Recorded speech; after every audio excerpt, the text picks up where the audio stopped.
Hey guys, Kyle Cordiana here. I'm gonna do my FLW tour recap of stop number 4, the FLW tour at Lake Lewis Smith out of Jasper, Alabama.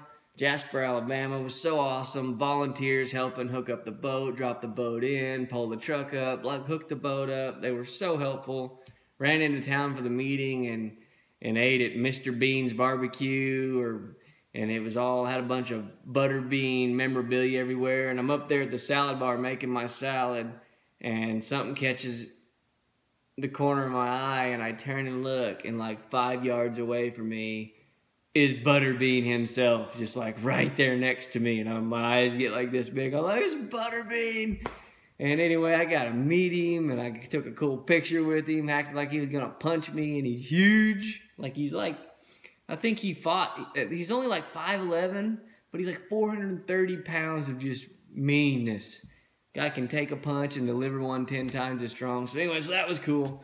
But never been to Lewis Smith. Went there expecting the spotted bass fishery to be kind of right in the middle of the spawn. That's kind of just what I thought it was going to be going on based on the research I had done. And I know spotted bass like swim baits. I just got done having a top 30 at Cumberland on a swim bait, so I went down there trying to catch them on a swim bait. Day 1 of practice, down there throwing my same little white swim bait, and they're biting it.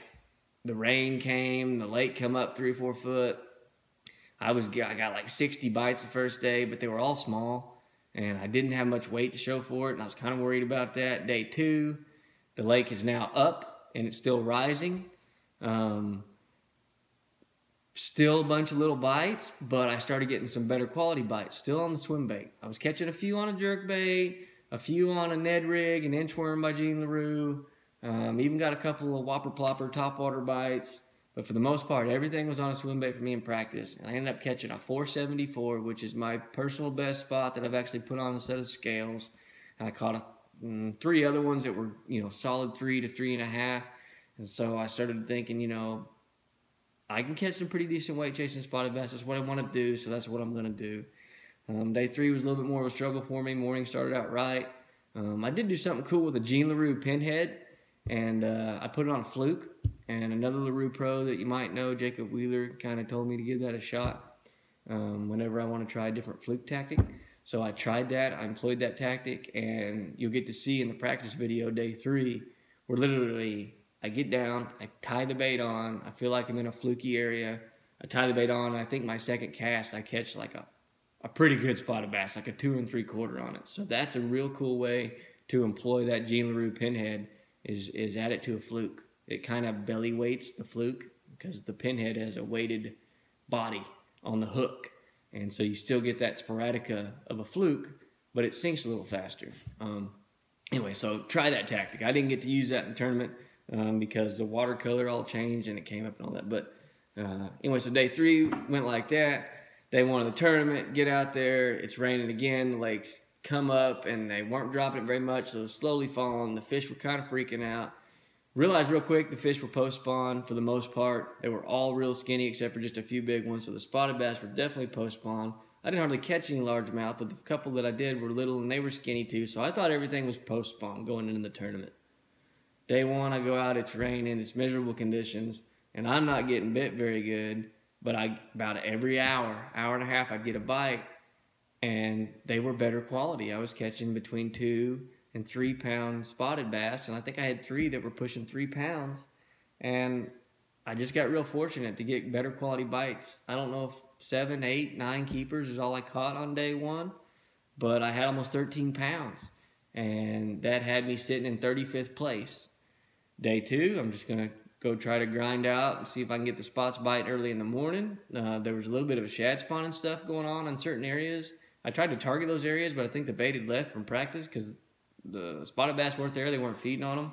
So day 1, I run really good stretcher spots, don't get a bite, get in the back of this little pocket, and I see a largemouth run out from a green bush that's flooded and chase some bait out of there, and it goes back in. So I dig down, I grab a rod, I grab a flipping bait with a Jean LaRue punch-out crawl on it.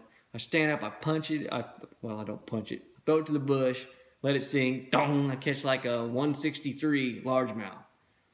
throw it in the box, stand up. 5 pitches later, I catch another largemouth, you know, a small one, 14-incher, put it in the box, stand up. I'm fixing the bait on the hook, tell my co, man, did we just figure it out? We just go punching or we go flipping and we're going to catch them? I stand up and there's this kind of thick, the mats, the flooded water had developed these mats that had like mulch and tree pollen and some wood and stuff. But your bait could get through there. I just had a 1/2 ounce tungsten on there. So I just throw my bait in the middle of this mat, and as it's sinking, it stops. I pick it up, and it's just on there. It's gummy. Set the hook, and this big old head of a largemouth comes out of there and comes barreling right to the boat. Thought I'm just going to walk it right in. It comes in. It sees that net. It freaks out. There's an old busted up steel dock. It runs me in, all this angle iron. It's just a fiasco. So watch that day 2 clip, first thing in the morning, 3 fish, and then this giant tries to break me off, and somehow I get it back to the net. Coingler did a good job getting it in the net. And it's huge, just got a head on it like that. Should have been 7-8 pounds, but it was so skinny and spawned out, I guess. And it weighed 415. Ended up being the 2nd biggest bass weighed in on day 2. So I'm like, I got it figured out. Let's just go run the backs of pockets and fish trash mats and flip green bushes. And tried that. I think the very next pocket I went to, I caught a little spotted bass. The next one I saw like a 4.5 pounder kind of cruising around trying to like date 3 men at the same time. There was 3 little buck bass and they all had their own little bedding area, but it was on rocks. It was weird. You couldn't see the bed, but they were honed in on certain rocks. And she'd sit there and date one guy for a while, and then I'd mess with her, and then she'd run over there and date this guy, and then she'd run over here and date this guy. And she just wouldn't commit to any of them, and the males weren't mean enough to eat. So I ended up wasting some time there and leaving, and ran the backs of pockets for the next 4 hours and just didn't get anything going at all. So then I started chasing spotted bass, caught some dinks, just couldn't do anything. I think I did catch a 5th keeper. So I was sitting on 1 giant bass, 1.5 pound largemouth, and 3 little dinkers. And I'm thinking, don't stick me with that big one and not have nothing to go with it. But that's what happened all the way till 4 p.m. I was due at 5. I told my co, I'm just going to pick somewhere I've never been and fish open-minded because my wheels are spinning off. I ain't getting bit where I should be getting bit. So I get on my Lowrance graphs. I pick out a creek that's like 10 miles way west end of the lake. I hadn't even been there. We get into this creek, and I just start putting around at 30, 40 mile an hour looking at bank. I see this clay bank that looks all busted up, has some docks. I was like, dude, that looks like spotted bass heaven. We pull up over there. We got 30 minutes to fish. I cull 3 times on that bank, and I realized it. I'm like, dude, I know that's like $10,000 fish. I'm going to cut a check. So I got all excited, put it in a box, go back in, and lo and behold, they weigh more than I thought they did. I thought I had like 10.5 pounds. They weighed almost 12 pounds. And I made the cut by like just ounces. Made the top 30 cut again. So back-to-back top 30 cuts for me. I'm so fortunate. I'm so happy. I'm so tickled. And I want to show you guys exactly what I was throwing that got me there. So Lake Lewis Smith, awesome spotted bass fishery. Turns out it's an awesome largemouth fishery too for the guys, especially like David Williams that figured out that shad spawn under them docks. That was impressive, David. But I was throwing this Kistler. Imagine that. 7.3 helium. It's a 7'3". It's a helium 3 Kistler, 7'3", light, medium, heavy. Same rod, same setup I was throwing at Cumberland. I went down to 12-pound line. I learned that trick a little bit, that some guys were getting some more bites on lighter line. So I went down to 12-pound line, the 7'3" light, medium, heavy, still perfect for that. Didn't ever break. I jerked as hard as I wanted to. I was switching out between 2 baits. I was throwing the bigger. This is a Kitech swim bait, and it's a white shad color. I don't know what the name of it is.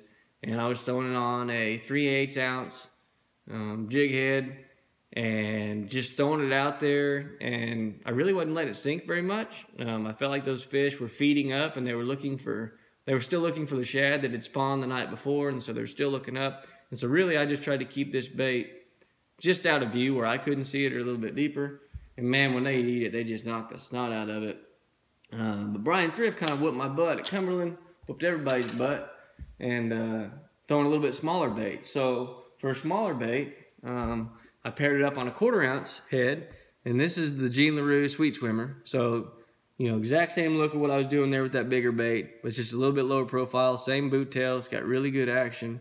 And so I coupled that. I had another rod in the rod box. Same deal, another 7 light medium heavy, 7.3 light medium heavy with a lighter head on it, 12-pound line. And so I just went back and forth between the bigger swim bait and the smaller swim bait. I felt like I might get a bigger bite on the bigger swim bait, so that's why I threw that once I had the little ones in the boat.